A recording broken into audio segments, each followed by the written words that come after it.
At-taibu minadz dzambi kama la dzambalah. Orang yang bertobat macam tak ada dosa. Dosa kepada Allah, tapi dosa kepada tetangga tak bisa. Menangis air mata darah, ya Allah, ampunkan dosaku pada tetanggaku, tak bisa. Maka dosa kepada jiran, dosa kepada abang, dosa kepada tetangga, mesti minta maaf. Kau udah minta maaf?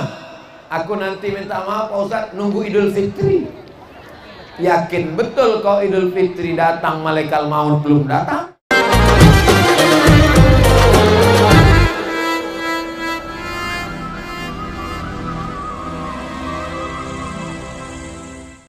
Ini ada beberapa pertanyaan jamaah, boleh dijawab? Bagaimana soal hutang adik beradik kandung? Apakah wajib dibayar? Wajib dibayar, Bu? Oh, enggak, selesai. Dalilnya surat Al-Baqarah. Surat apa?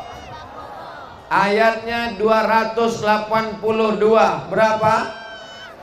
Ya ayyuhalladzina amanu, hai orang-orang yang beriman, idza tadayantum, kalau kau menjalin hutang piutang, ila ajalin musamma, sampai batas waktu tertentu, faktubu, tulislah.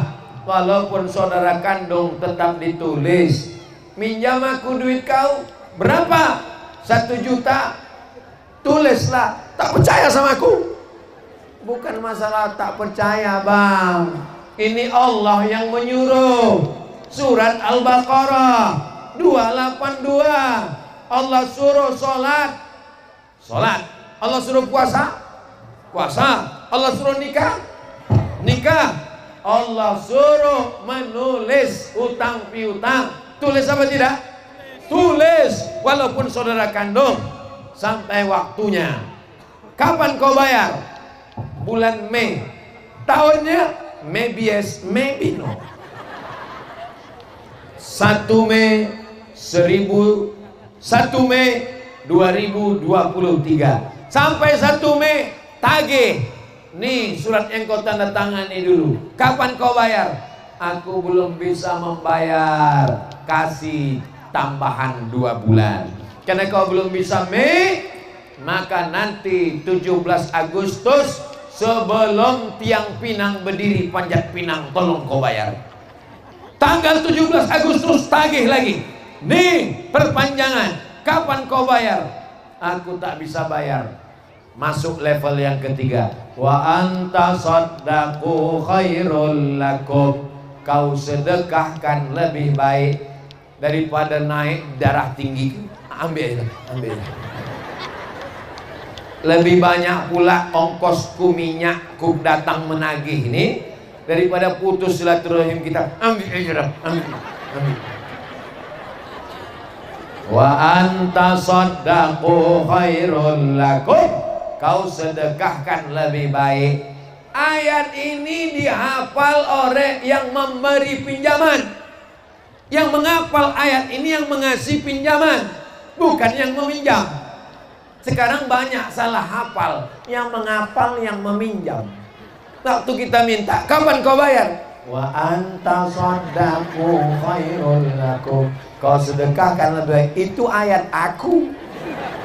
Ayat kau adalah orang yang tak membayar hutang, maka rohnya tak diterima Allah Subhanahu wa ta'ala, walaupun matinya mati syahid. Mudah-mudahan sebelum mati kita bayar hutang. Abdul Somad tidak punya hutang dari dulu. Lebih baik saya hidup susah, lebih baik saya hidup melarat daripada mengutang. Dulu di Mesir kuliah di Kairo, datang kawan-kawan, Mat, kau mau pergi haji ke Makkah? Ya, nih ku kasih kau pinjaman $400. Enggak, aku takut daripada nanti dituntut di hadapan Allah. Kalau mati roh itu tak diterima. Yang sudah sempat berhutang, mudah-mudahan dilapangkan Allah rezekinya bisa bayar hutang.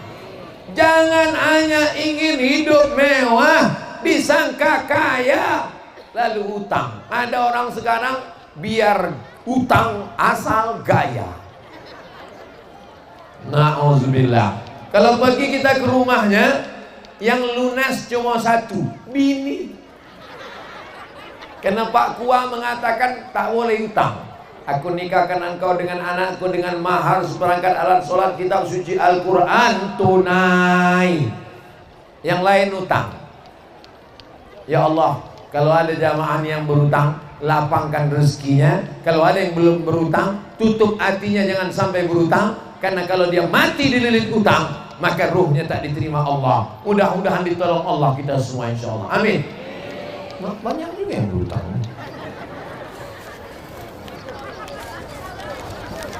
Kita sudah taubat. Apakah dosa kita masih ada lalu kita nanti disiksa di akhirat, Pak Ustadz? Dosa kepada Allah selesai. Innallaha la yaghfiru an yushraka bihi wa yaghfiru ma duna dzalika liman yasha. Dosa diampunkan Allah. At-taibu minadz dzambi kama la dzambalah. Orang yang bertobat macam tak ada dosa. Dosa kepada Allah, tapi dosa kepada tetangga tak bisa. Menangis air mata darah, ya Allah, ampunkan dosaku pada tetanggaku, tak bisa. Maka dosa kepada jiran, dosa kepada abang, dosa kepada tetangga, mesti minta maaf. Kau udah minta maaf? Aku nanti minta maaf, Pak Ustadz, nunggu Idul Fitri. Yakin betul kau Idul Fitri datang, malaikat maut belum datang? Jangan malu minta maaf. Maukah Bapak Ibu memaafkan silap salah Abdul Somad? Tadi Bapak Ibu menunggu kepanasan sampai di sini Abdul Somad lama. Ada yang mengangkat tangan, Abdul Somad tak menengok. Mau memaafkan silap salah Abdul Somad? Dah selesai. Daripada mencari di padang mahsyar, padang panjang aja payah jumpa, padang bola aja belum tentu, apalagi di padang mahsyar. Masya Allah, penuh sorban. Tinggal sorban aku tadi pula hilang. Oh, masih ada anak pramuka. Masya Allah, Masya Allah. Ustaz Somad ini suuzon, berdosa. Maukah adik-adik pramuka memaafkan suuzon Abdul Somad? Udah selesai. Jangan malu minta maaf. Saya lebih tua, saya lebih senior, saya lebih tinggi. Tidak ada lebih tinggi, lebih senior, lebih hebat. Nanti di akhirat kau akan dituntut di hadapan Allah. Ini tentang dosa. Cara minta ampunnya mandi taubat. Macam mana mandi taubat? Mandi bersih. Boleh mandi di kamar mandi? Boleh. Boleh mandi di sungai, apalagi di laut, masuk sekalian. Bukan cuma dosa hilang, kau hilang sekalian. Sesudah mandi berwudu, sesudah itu sholat sunat taubat 2 rakaat, usolli sunat taubat raka'ataini lillahi ta'ala. Sesudah itu banyak beristighfar. Astaghfirullah Rabbal baraya, astaghfirullah minal khataya. Jangan tengok Ustaz kotak ni. Ustaz pejam mata ya, tak nengok ya.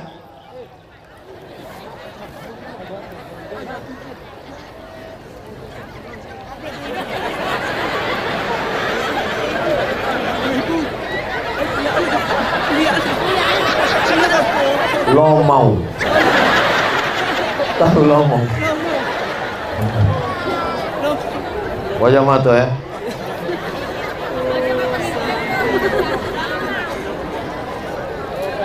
Ada peningkatan 10.000. Sekali lagi ya. Wah, ini agak besar nih. Allahu Akbar. Pelipur lara. Semua ini nanti akan bersaksi di hadapan Allah. Ini akan menjadi amal jariah. Subuh, zuhur, asar, maghrib, isya. Ya Allah, saksikanlah amal orang panipahan umat Nabi Muhammad sallallahu alaihi wasallam. Abdul Somad mati menghadap Allah. Masjid An-Nur siap. Apa kata orang? Ustadz Somad pernah khutbah di sini. Ustadz Somad penggalangan dana untuk masjid ini. Mungkin amal Abdul Somad sudah habis karena riya, tapi karena doa orang-orang soleh yang baik ini, Abdul Somad mendapat amal jariah yang mengalir ke kuburnya sampai hari kiamat. Bapak Ibu setuju? Macam bunyi tak setuju. Mengapa Ustadz saat tahayat dalam sholat hanya disebut Nabi Muhammad dan Nabi Ibrahim saja? Kenapa waktu tahiyat itu cuma Nabi Muhammad? Allahumma salli ala Sayyidina Muhammad wa ala ali Sayyidina Muhammad kama sallaita ala Ibrahim. Kenapa tak Nabi yang lain? Kalau sebutkan Nabi lain kepanjangan. Kama sallaita ala Adam, ala Idris, ala Nuh, ala Yusuf, ala Sulaiman, ala Daud, ala Ilyas, ala Ilyasa, ala Zulkifli, ala Ayyub. Ustaz jawabannya yang serius lah Pak Ustaz. Nabi Ibrahim punya anak namanya Ishak. Ishak punya anak namanya Yakub. Yakub punya anak namanya Yusuf. Yusuf punya saudara namanya Imran. Imran punya anak namanya Musa. Musa punya saudara namanya Harun.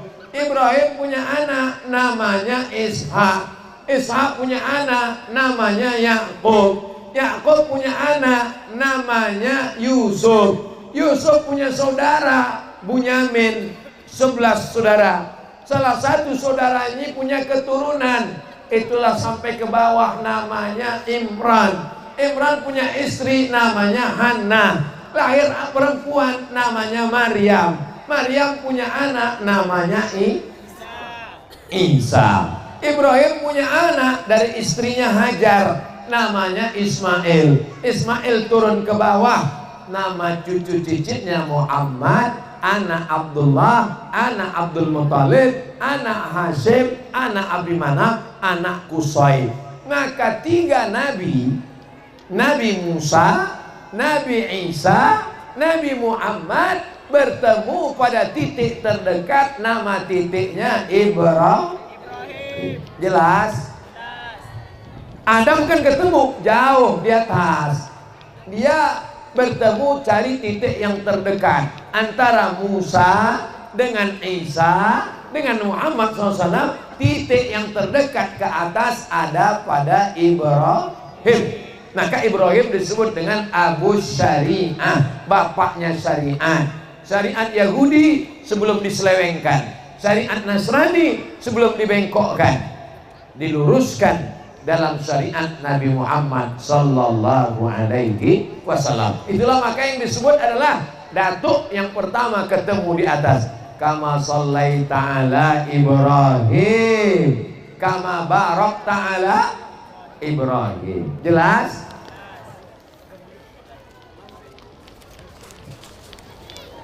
Saya hamba Allah. Alhamdulillah. Banyak sekarang hamba jabatan.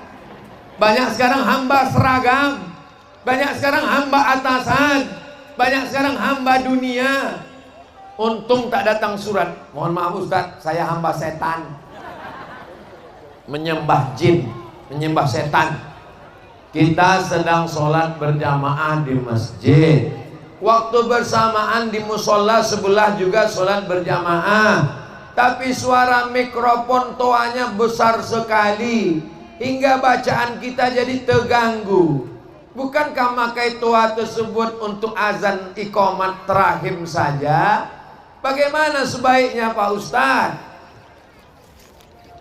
Sedangkan dibuat kuat pun masih belum datang juga jamaah. Apalagi lah tak dibuat sama sekali.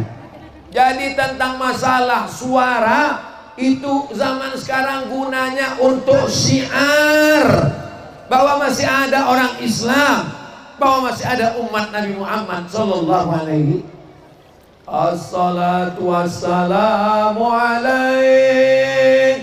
Saya tengok tadi jam setengah 12. Zuhur jam 12.30. Sejam sebelum azan Jumat, di Panipahan sudah terdengar suara tarhib, suara azan, suara khutbah, suara imam.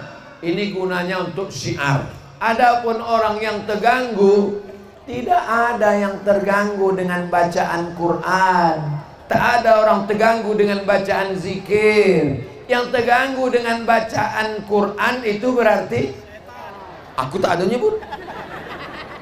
Yang terganggu dengan bacaan zikir berarti aku tak ada nyebut. Saya sampai sekarang, sampai malam tadi, tidak boleh berhenti suara mengaji di kamar. Beli speaker, masukkan flash disk, ngaji tiap hari. Tak boleh berhenti, tak boleh stop. Untuk menjaga anak kecil di rumah, ngaji terus. Jangan sampai siap bapak ibu di rumahnya suara ngaji terus. Oh, tak siap nih.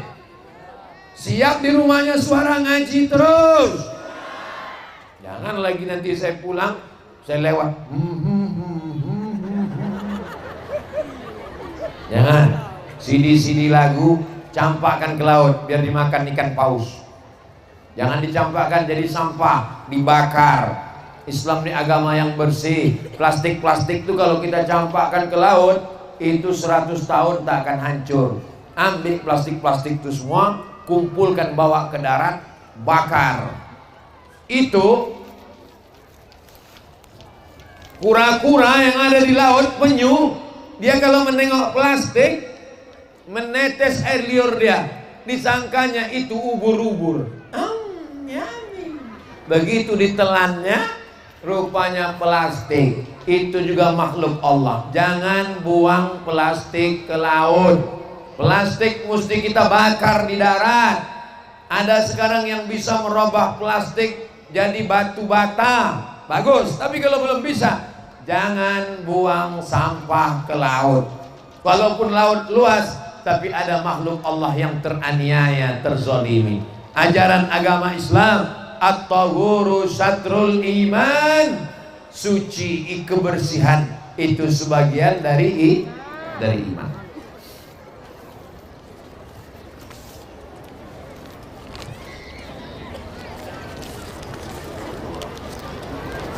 Apa hukum pemimpin yang berjanji? Apa hukum pemimpin berjanji sebelum menjabat, setelah menjabat janjinya tak ditepati? Itu biasa.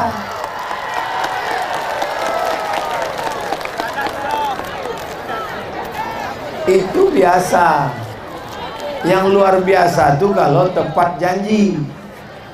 Dia naik karena bapak ibu kan? Karena bapak ibu yang milih kan? Nanti kan ada pemilihan lagi. Mau milih lagi? Mau milih lagi? Udah selesai, clear nasibmu. DPRD kota, DPRD kabupaten, DPRD provinsi, DPR RI, DPD yang diangkat melalui pemilihan bupati, gubernur, wali kota, presiden, kepala desa. Bapak ibu mau memilih orang pembohong? Udah selesai. Tak perlu saya larang ceramah. Cuman yang jadi masalah masyarakat ini tidak. Begitu datang serangan fajar, amplop 200.000 pagi, ambil uangnya, jangan coblos orangnya. Setuju? Nah, jangan takut. Nanti kalau disuruhnya bersumpah, ini kau mesti milih. Sumpah, sumpah aja. Demi Allah, saya akan milih kamu. Tak usah pilih dia. Terus sumpahnya, puasa 3 hari. Selesai. Udah jelas? Udah ku ajarkan, Ben. Kalau ada orang Panipahan disuruh memilih pembohong, pengkhianat, dikasih 100.000, mau?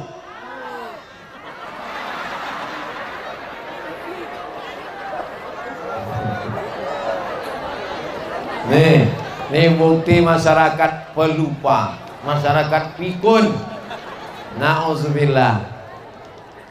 Kalau takut memakan duit subuhat, duit sogok, duit haram, ambil duitnya, masukkan ke kotak Masjid An-Nur supaya dibelikan ke semen, batu bata dan kerikil, selesai masjid kita insyaallah. Amin. Tapi tak perlu dimasukkan ke amplop ini duit haram, jangan. Kasihkan saja. Pengurus masjid tak akan bertanya itu datang dari mana. Bapak Ibu yang dimuliakan Allah Subhanahu wa taala, semua yang sudah bertungkus lumus sehingga acara ini terwujud, mudah-mudahan disehatkan Allah, diberikan istiqomah. Bapak-bapak, ibu-ibu yang hadir melangkahkan kakinya hadir ke tabligh akbar ini, mudah-mudahan diampunkan dosa-dosanya insyaallah. Ala hazihi niyah, untuk niat yang baik-baik. Al-Fatihah.